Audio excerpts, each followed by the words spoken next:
قابل هر دشمنی است. جزایر Hormuz প্রণালী পার হতে ইরানের অনুমতি পায়নি বাংলাদেশ শিপি কর্পোরেশনের মালিকানাধীন বাল্ক ক্যারিয়ার বাংলা জয়যাত্রা। সংশ্লিষ্ট সূত্রে জানা গেছে, মধ্যপ্রাচ্যে যুদ্ধ পরিস্থিতির শিকার হয়ে জাহাজটি প্রায় 40 দিন ধরে সেখানকার কয়েকটি বন্দরে অবস্থান করে। সবশেষ সৌদি আরবের রাস আল খায়ের বন্দর থেকে 37,000 টন সার বোঝাই করে এর দক্ষিণ আফ্রিকার কেপ টাউনে যাওয়ার কথা ছিল, কিন্তু হরমুজ প্রণালী বন্ধ থাকায় জাহাজটি রাস আল খায়ের বন্দরে আটকে পড়ে।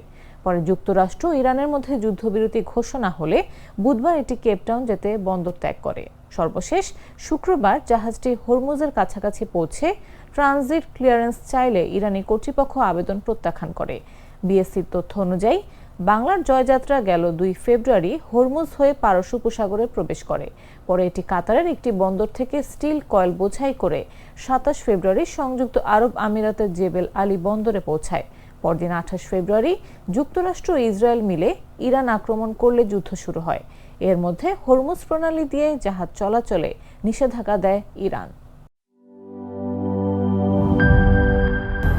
200-র বেশি সার্ভিস ও ফিচারে লেনদেনের সব বিকাশ অ্যাপে সম্ভব।